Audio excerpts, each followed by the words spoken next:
اور آئیے میں آپ کو بتاتا ہوں کہ نبی پاک صلی اللہ تعالی علیہ وسلم رمضان کیسے گزارتے تھے. ایک مسلمان کے لیے اس سے بہترین رول ماڈل کیا ہوگا کہ رمضان میرے آقا کیسے گزارتے. تو مختلف احادیث کا جو سمری ہے وہ یہ ہے کہ نبی پاک علیہ الصلوۃ والسلام عبادت میں کمر بستہ ہو جاتے, بستر پر کم تشریف لاتے. بی بی عائشہ فرماتی ہیں کہ نبی پاک کے چہرے کا رنگ بدل جاتا تھا, متغیر ہو جاتا. کیوں؟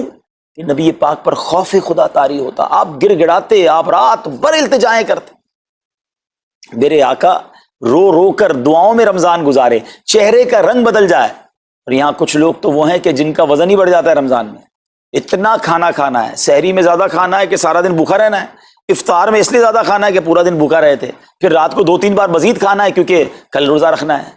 تو رمضان فوڈ فیسٹیول نہیں ہے, رمضان عبادت کے لیے آیا ہے. لوگ تیاری کر رہے ہوں گے بھی رمضان کی, وہ کیا کر رہے ہوں گے کہ افطار میں کیا پکانا ہے, سحری میں کیا پکانا ہے, کون سا آئٹم شارٹ ہے. نہیں میرے بیچ اسلامی بات, یہ جو بھوک کا احساس ہے نا روزے میں, اس کی حکمت علماء نے بیان کی ہے کہ بھوک غربت کا احساس دلاتی ہے, فقیری کا احساس دلاتی ہے, بندے کا غرور تکبر بیٹھ جاتا ہے. کتنے نقاہت میں آ جاتے ہیں ہم, ہمت ہی نہیں ہوتی کوئی کام کرنے کی. تو یہ احساس دلاتی ہے کہ تیری اوقات کیا ہے, غریب کیسے زندگی گزارتا ہے, فقیر کیسے زندگی گزارتا ہے. لیکن کچھ لوگ وہ ہیں جن کو بھوک ہی نہیں لگتی کیونکہ وہ اتنا کھا لیتے ہیں یا پھر سوتے ہی رہتے ہیں. روزے کی حکمت یہ نہیں ہے.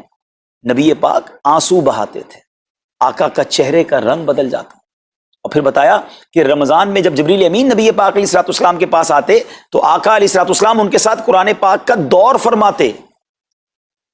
اور پھر ایک اور نبی پاک کا خوبصورت انداز کہ پیارے آقا ویسے تو سب سے بڑھ کر سخی ہیں, مگر جب رمضان آتا تو نبی پاک کا دریائے سخاوت ایسے بہتا تھا جیسے تیز آندھی, بلکہ اس سے بھی زیادہ. اللہ اللہ. یہ 3-4 چیزیں آپ نے میں نے پکڑ لینی ہیں. آقا علیہ الصلوۃ والسلام کے پیچھے پیچھے جانا نا جنت میں, ہم نے بھی یہ کام کرنا ہے.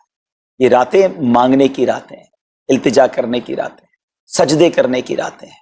ہمیں تہجد بھی پڑھنی ہے, ہمیں انشاءاللہ نوافل بھی پڑھنے ہیں, اور کم از کم قرآن ایک بار تو پورا انڈرسٹینڈ تو کریں نا. تلاوت, ترجمہ, تفسیر کب کریں گے؟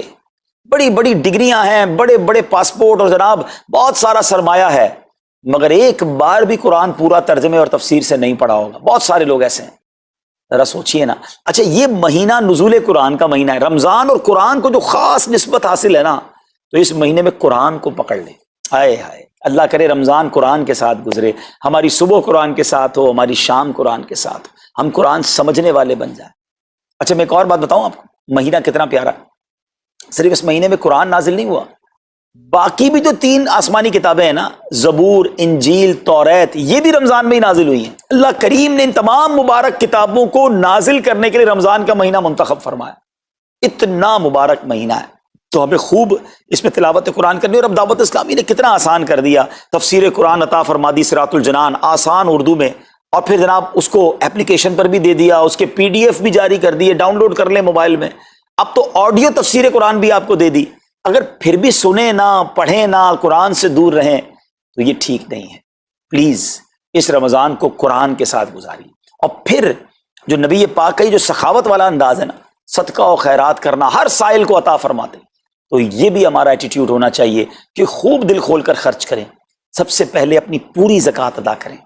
یہ اتنی بڑی اب بدقسمتی ہوتی جا رہی ہے, ایسا فیل ہوتا ہے دنیا بھر کے تاجران اور لوگوں سے جب ہم ملتے ہیں کہ جس طرح رمضان کے علاوہ بہت تھوڑی تعداد میں مسلمان نماز پڑھتے ہیں نا 5 ٹائم, ایسا لگتا ہے اب زکوٰۃ بھی بہت کم لوگ ہی دیتے ہیں, پوری زکوٰۃ نہیں دیتے, اندازے سے نکال دی, کیلکولیشن کرتے نہیں ہیں.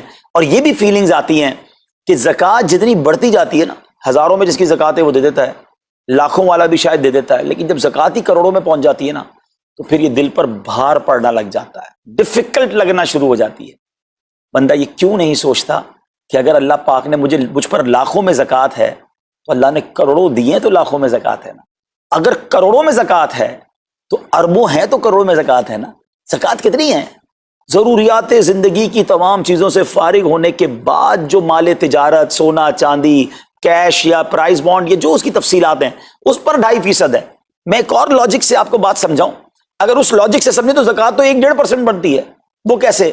ہم سب کے گھر نکل گئے, اس پہ زکوٰۃ نہیں ہے.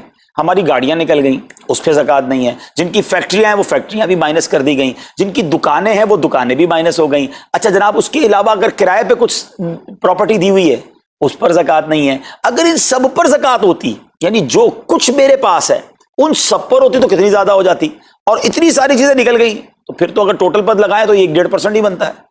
تو اب جب سب کچھ نکالنے کے بعد تھوڑے سے مال پر 2.5% ہے اور بھی سال میں ایک بار ہے، تو اس کو بھاری نہ سمجھیں.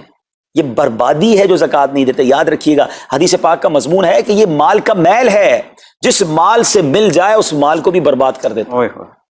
بربادیاں آتی ہیں، بے سکونیاں آتی ہیں، بیماریاں آتی ہیں، اور آگے جو دے دیتا ہے سبحان اللہ، اس کے بارے میں حدیث پاک میں آتا ہے کہ اپنی زکوٰۃ دے کر اپنے مالوں کو مضبوط قلعوں میں قید کر لو، اپنے مال کو سیکیور کریں.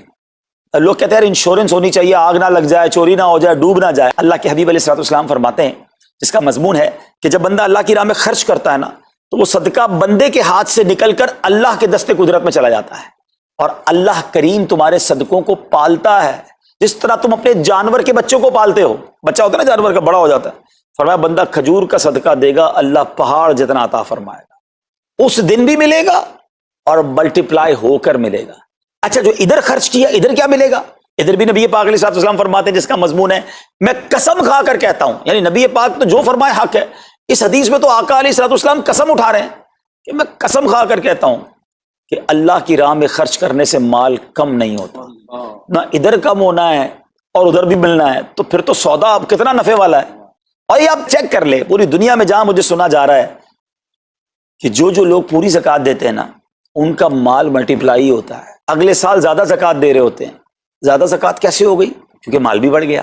تو ادھر بھی بینیفٹ ہے، ادھر بھی بینیفٹ ہے، نقصان کا سودا ہی نہیں ہے. پھر چاہتے ہو بلاؤں سے بچ جائیں تو روایتوں کا مضمون ہے کہ صدقہ بلا اور بندے کے بیچ میں آ جاتا ہے. بلا اترتی ہے، صدقہ روک لیتا ہے، لڑائی کرتا ہے اس سے، اور بندے پر بلائیں اور پرابلمز اور ڈیفیکلٹیز آنے سے اسے روکتا ہے.